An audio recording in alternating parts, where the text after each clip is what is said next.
Before we start our podcast today, I want to recognize one of the businesses helping us imagine more. Well-being, well-doing, well-maker. That's not just her motto, it's her mission. Life coach Lucy Wellmaker is on a mission to inspire, uplift, and encourage you one wow moment at a time.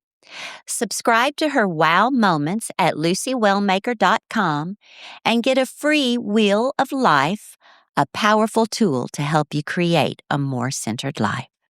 And now back to our podcast. Imagine more stories that soar, business, life, and so much more.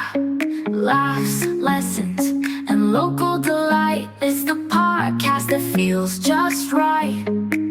It's the Imagine More podcast.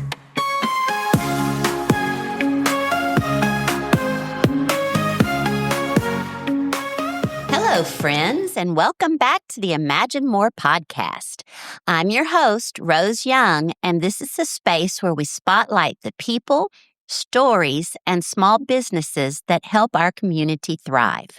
Today's guest brings intention and care into everything he does. Jon Baker is a veteran, a family man, the owner of Pineland Inspections, and he's also a knife maker.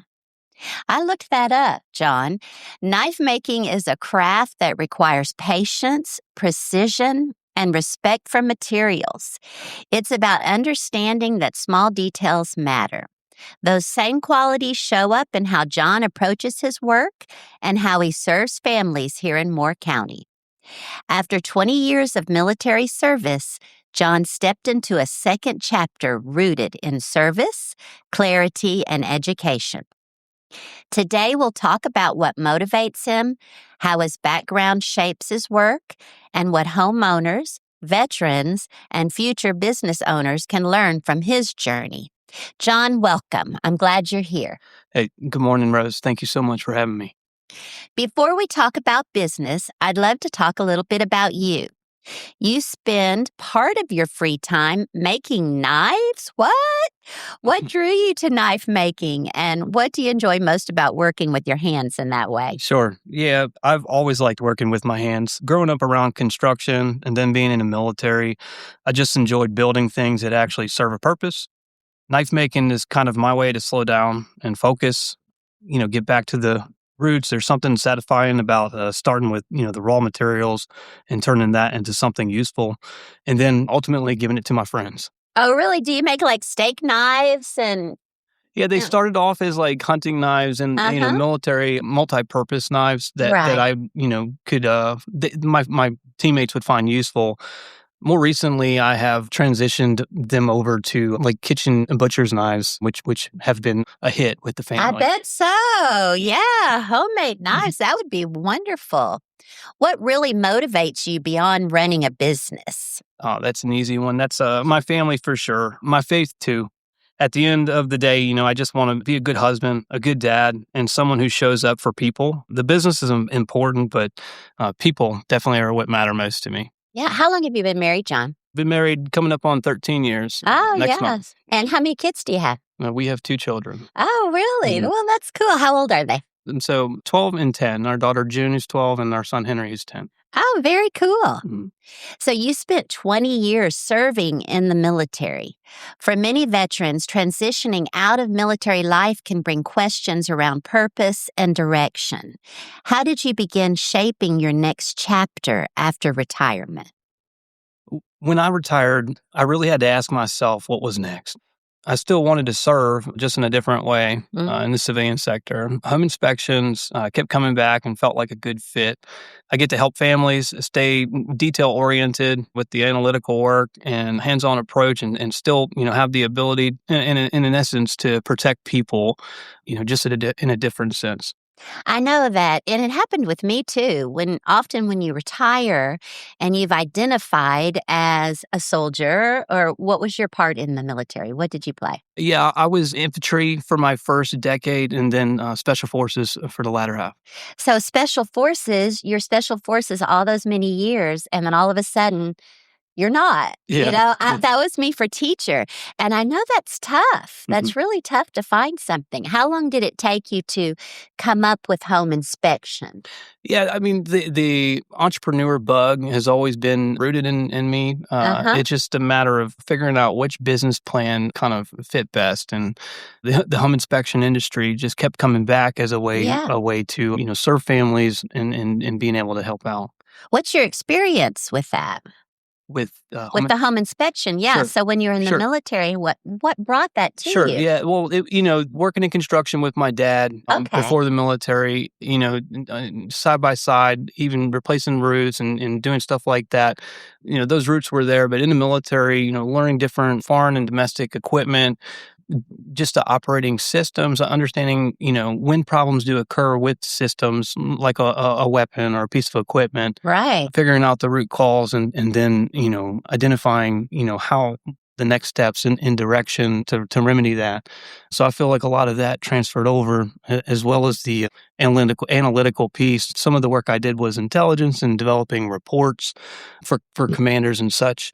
A lot of that related directly to the development of reports for home inspections Oh, for yeah, families. I see.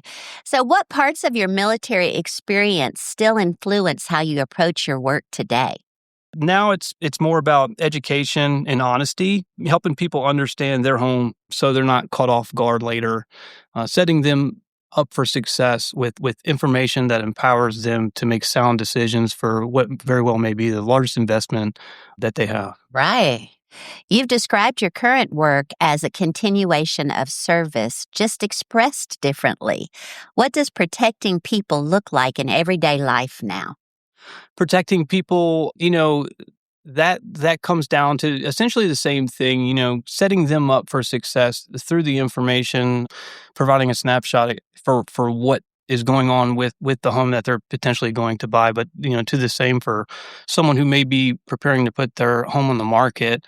It's like studying for the test. They're able to identify the issues with their home before they go to the market to alleviate that stress, during a potential due diligence period when they're under contract. Yeah. Stresses are high, just kind of setting the stage for success for the family. Right, no surprises.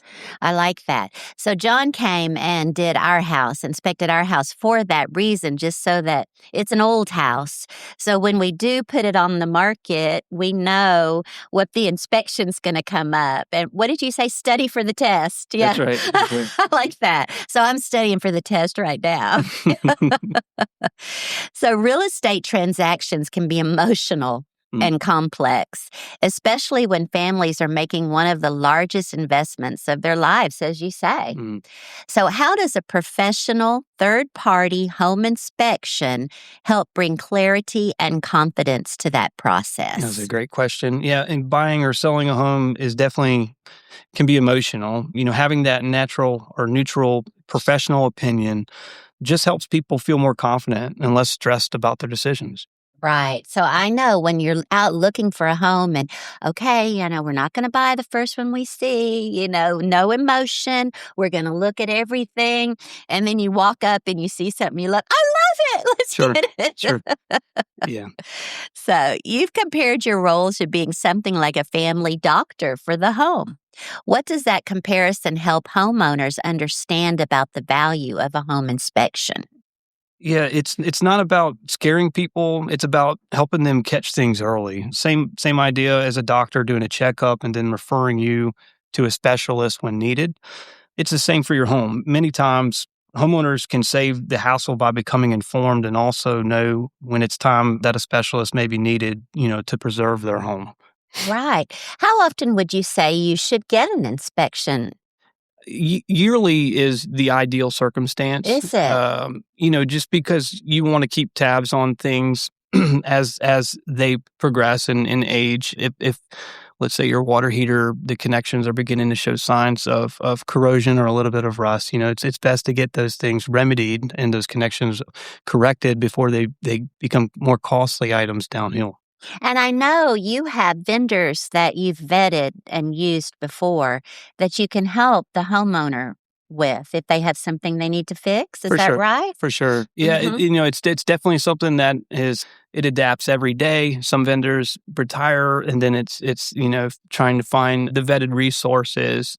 If I'm going to provide direction to a family in regards to a specific item or issue with a component in their home, let's say their HVAC, I feel it's best to ensure that they are informed with options and what to look out for really when they get those professionals to their home to service their equipment, to sure they know what they're doing, and Right. to make sure that the repairs are done correctly. Right, and they're honest, they're not gonna overcharge you, That's and correct. I mean, that's invaluable having a vetted vendor, especially for home repair. That's right.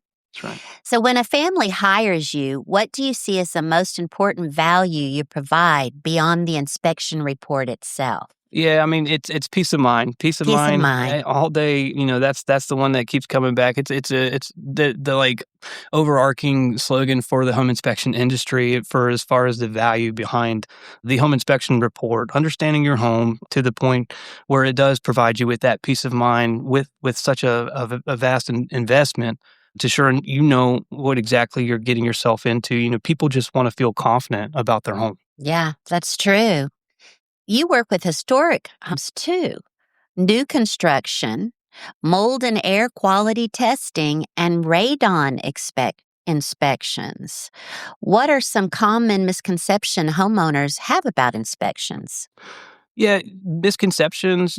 Some people think inspections are about killing deals, making things more difficult or an obstacle in that negotiation. But a good home inspection, which is not just the report, I feel like the most important aspect of the home inspection is that shared understanding that's established. It's not just identifying, hey, this, we have an issue with this, said respective component in the home.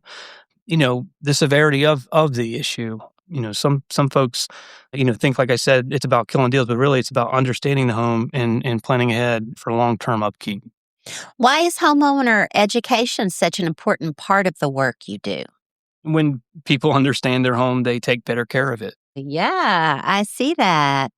So let's talk about practical steps that families can take to protect their home.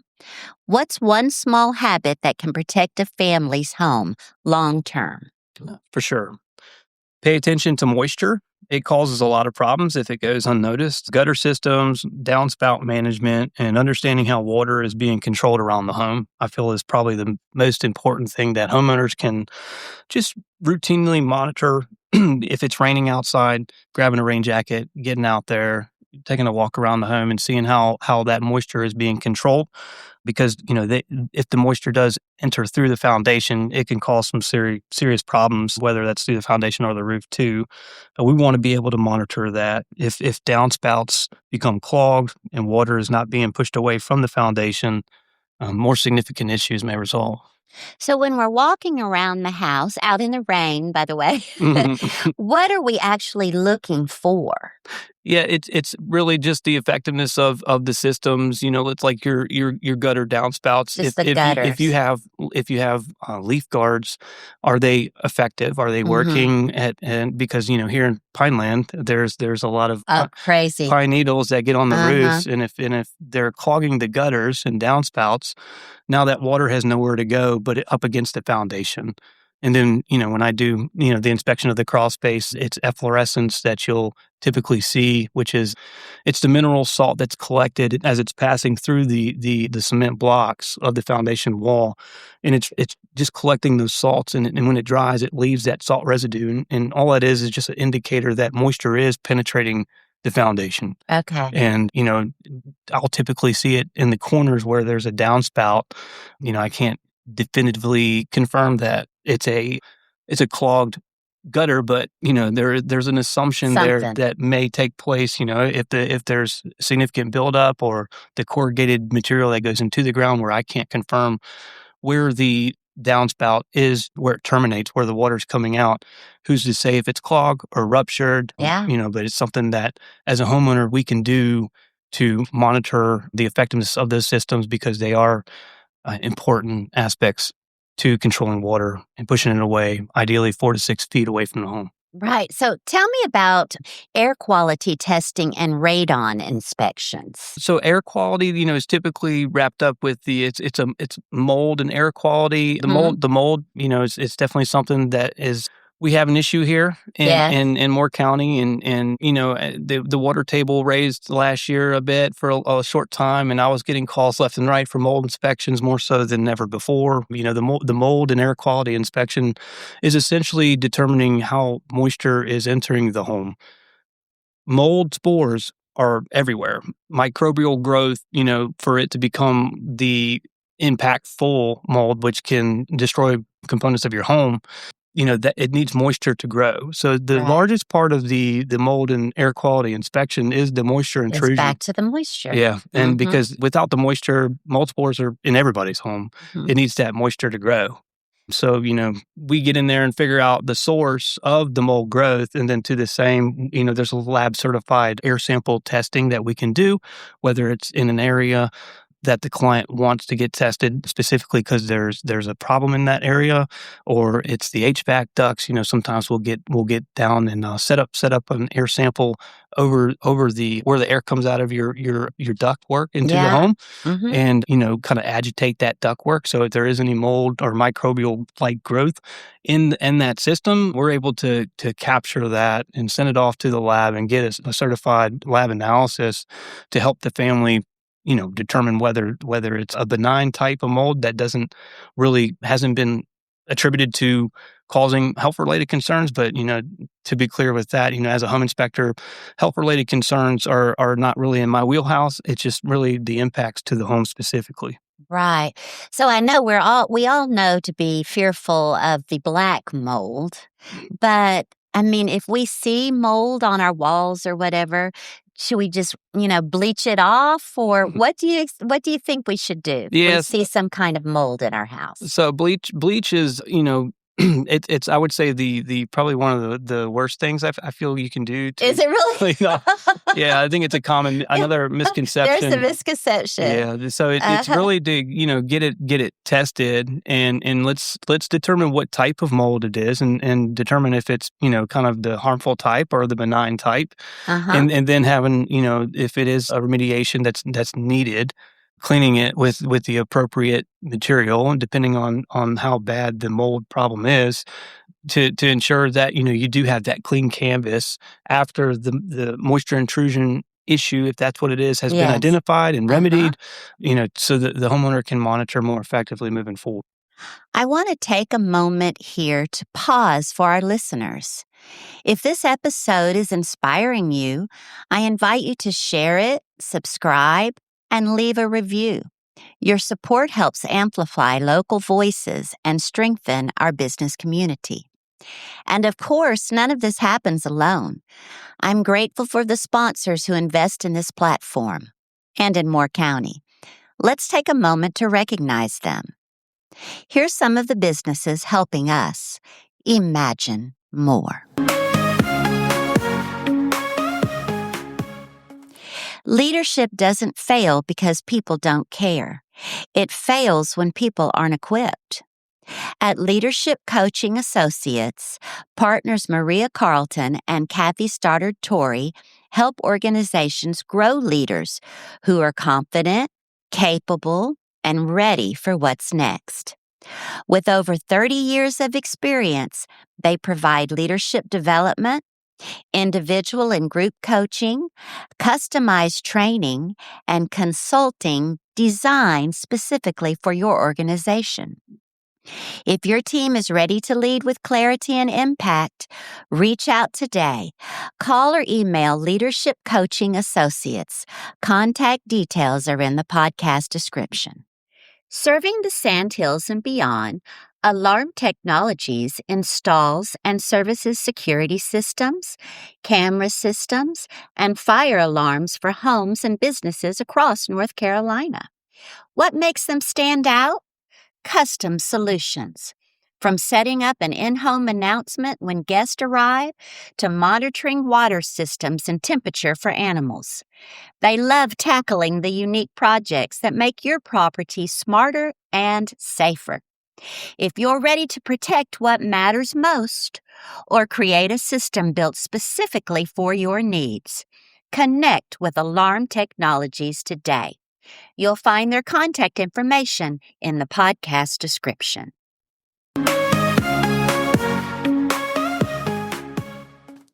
So I know radon can be a problem in the mountainous areas of North Carolina, but what about around here, Jon? In comparison to the mountainous region, the Blue Ridge Mountains, here in the Piedmont, Sand Hills, it's not as elevated, in comparison to, let's say, northern states. The EPA website has a map of the United States to kind of show you where those elevated areas are.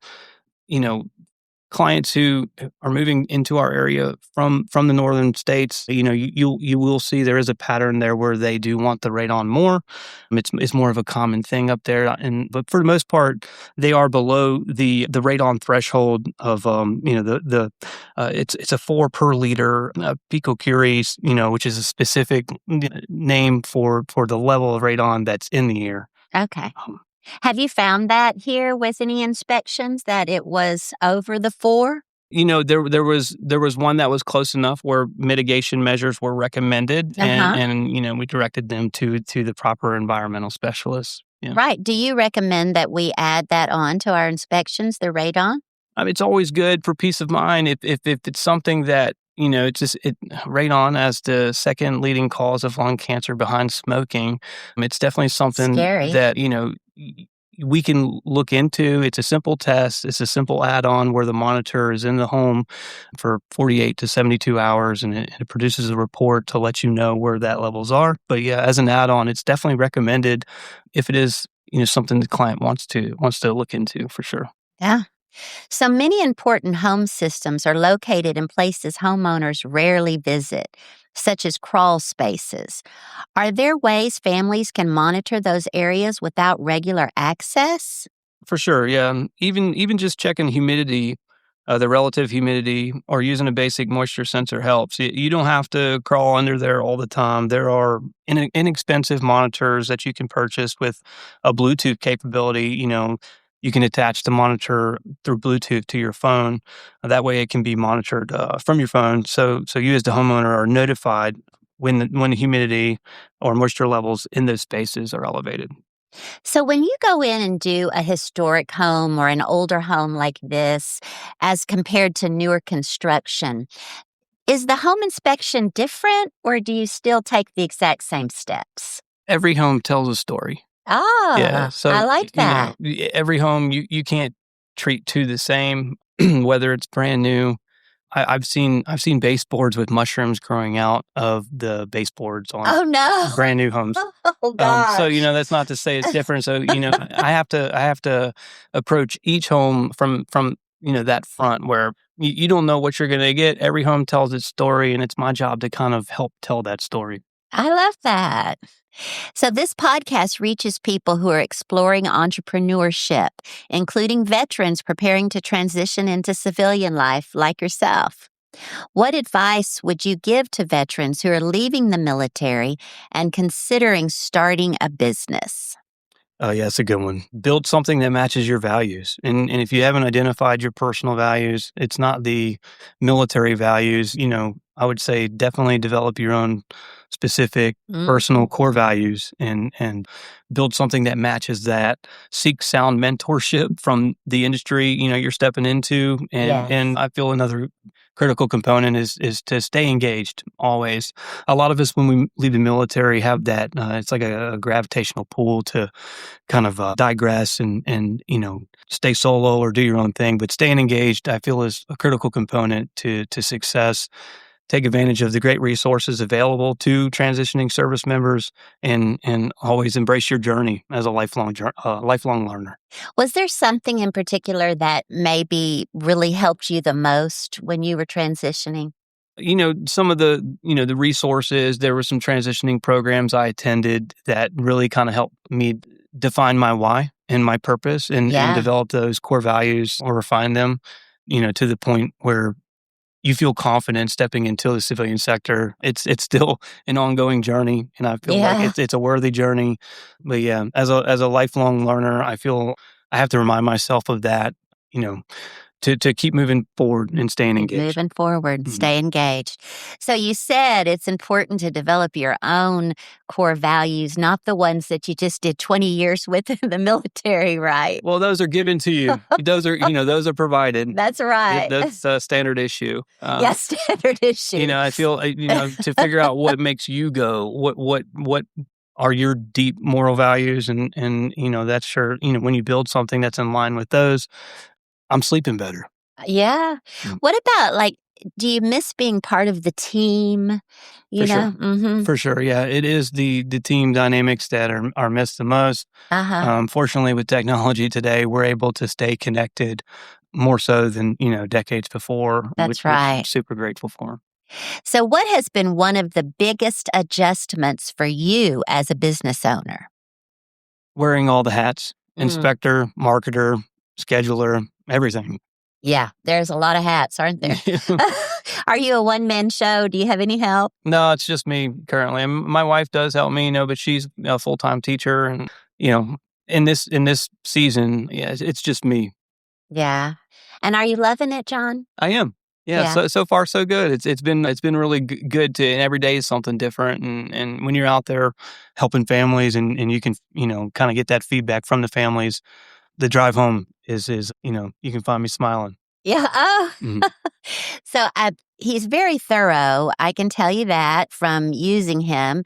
And I was worried about the report when it came back because it was so thorough. So I asked John, can you help me? And he sat down with me and we opened up the computer and he took me right through. And I realized how easy it is to read. It's really a great report that you send out, John. Yeah, it's the software that I use is, in a template put together. It's designed to be easy to follow, easy to use. It is intimidated. All home inspection reports can be intimidating when you first, I was click scared the to open. look. Yeah, but I feel like that's where the shared understanding, and that's the most important part of that process is to understand, how to navigate to get the information that you need from the report, so that Right. way it's not overwhelming. So if I'm going to sell my house, how far in advance would you say I should get a home inspection? So what do you call it? Not do your homework. What do you say? Is it the pre-listing inspection you're talking about? Yes. So a pre-listing Mhm. inspection. How far in advance should I have one of those before I put my house up on the market? I don't think there's an ideal time. I think sooner, is better than latter, like coming close. If you Right. plan on putting your house on the market the following month, and I feel like there's definitely still some value with the pre-listing inspection, Uh-huh. because you're going to know, for the most part, what that buyer's inspection is going to find, Right. and you're able to remedy small things, but also kind of develop a list of things that, hey, I'm willing to kind of negotiate on, or it simply it is as is. Now, is a pre-listing inspection the same as a regular home inspection? It is, yes. Mhm. Mhm. Okay. So there'll be no surprises when they hire their home inspector and come in Yeah, I mean, and make an not offer. not to say there's not going to be any. There is the margin of human error is always there. I'm going to miss Mhm. stuff. The buyer's inspector is going to miss stuff. The idea is to look at the home from the holistic approach, and look at all the different systems that are required from the home inspection standards of practice, and ensure that you are informed as much as possible, and you're doing your due diligence to follow through and ensure that the home is cared for. And I feel like that speaks volumes. If a buyer is to come in, and they catch wind that, hey, the seller did a pre-listing inspection and tried to do everything that they could prior to putting the home on the market, I feel that this speaks volumes. Yeah. So now it's time for our quick fire round. First response that comes to mind. Okay. Don't think about it too much. Okay. Morning person or night owl? Morning person. One tool you rely on most at work? At work. Flashlight. Flashlight, Yeah. really? I mean, that's, Not without your it, I can't drone. really I see. thought you were going to say your drone. Well, I mean, the drone's good. I use that on the roof. We can't walk. Uh-huh. But yeah, the The flashlight. flashlight. Sure. Okay. One home issue people overlook too often. Moisture. Favorite way to unwind. Family time. Knife making or guitar? More recently, guitar. Really? Sure. So are you an aficionado on the guitar or are you just learning? No, I've been playing my whole life, but Have you? I don't know how to read music. It's really just off of sound and stuff that I like to Playing play. by ear? Yeah. What kind of music? For the guitar specifically, it can be anything from country to heavy metal. Do you pick it or do you strum it? A little bit of both. A little bit of both. Do you sing along? When no one's around. Yeah. Best advice you've ever received. God's strength shows up when we're weak. And, that's definitely been true in my life. Ah, nice. Nice. What does home mean to you? Home is where the family feels safe. The family feels safe. Mhm. That's lovely. All right. So before we move toward closing, I want to pause here for a moment. The answers Jon just shared reflect the values behind his work, attention to detail, thoughtful preparation, and confidence built through knowledge. That's exactly what families experience when they work with Pineland Home Inspections.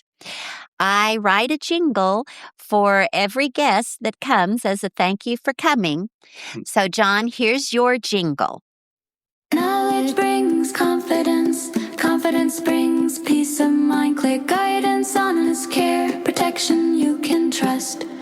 Pineland Inspections, because your home matters most. I may have to get that off of you. Yeah. That's really good. Yeah. Thank you, Jon. Now, is there one piece of advice that you would like to leave us with for maybe entrepreneurs, maybe military people transitioning, maybe just for someone thinking about a home inspection? Through the transitioning out of the military, I feel, learning how to slow down effectively and kind of pivot into the civilian sector. It's not easy. Even if you think it is going to be easy, I thought I had everything figured out with my business plan, but still I'm learning each and every day. That's just the way I feel like moving forward into the civilian sector. That's just the way it's going to be. Redo that one. Okay. Whenever you're ready. I'm not going to re-ask the question. You just say it again. Okay. Can you repeat the question? Oh, yeah. Just so I can get tuned into it. Okay. So, Jon, what was the question? Jon, would you like to leave our audience with one last thought? Maybe it's a veteran transitioning into civilian life, or maybe someone looking for a home inspection, or maybe an entrepreneur ready to start a business. What is one last thought you would like to leave us? Yeah, just kind of developing those core values. I feel, and if it's a home inspection, reach out and kind of, it's nothing to be scared of. Don't be intimidated, by the home inspection itself. It is intimidating. Yeah, but I think that's a misconception. Yeah. I feel like once the individuals kind of see the report and understand everything That's within the true. report, there's great peace that comes from it if it's done the right way. Great peace that comes through it. I like that. So for families who may be buying, selling, or caring for their home, how can families schedule a home inspection with you? Yeah, so it can be easily done through my website, pinelandinspections.com, or call or text, and I can book it for you. It's really simple to get on the books and get your home inspection done. What is your phone number, Jon? That's 910-992-9976, and that's for call or text. And email? It's pinelandhome@gmail.com. All right. And that will be in the podcast description. So you can check it out and get in touch with Jon. Do you do consultations, Jon, where maybe I'm thinking about having a home inspection, but I'm not sure? Yeah, there's definitely options for consultations. I it's like having the heart to help. And if you call me, there's been a lot of clients who've called me, and they may not be in a position because the lab certified costs for those samples for, like, let's say mold inspections, they're pricey. It's not cheap. Home inspections aren't cheap, but if it is something that I can help walk through over the phone as a consultation, it's something I love to do as long as I have the time to do it. Great. Jon, thank you for sharing your story, your experience, and the work you're doing for families here in Moore County. Today's conversation is a reminder that service doesn't end when one chapter closes. It evolves, shaped by values, skills, and a continued commitment to helping others make informed decisions. Thank you so much, Jon, for being here and all of your knowledge you shared today. It's my pleasure. Thank you. To our listeners, whether you're caring for a home, considering entrepreneurship, or navigating life after military service, I hope today's conversation offered clarity and encouragement. As always, thank you for listening. Thank you for supporting local. Keep imagining homes that protect the people inside them. Keep imagining purpose that carries forward into new chapters.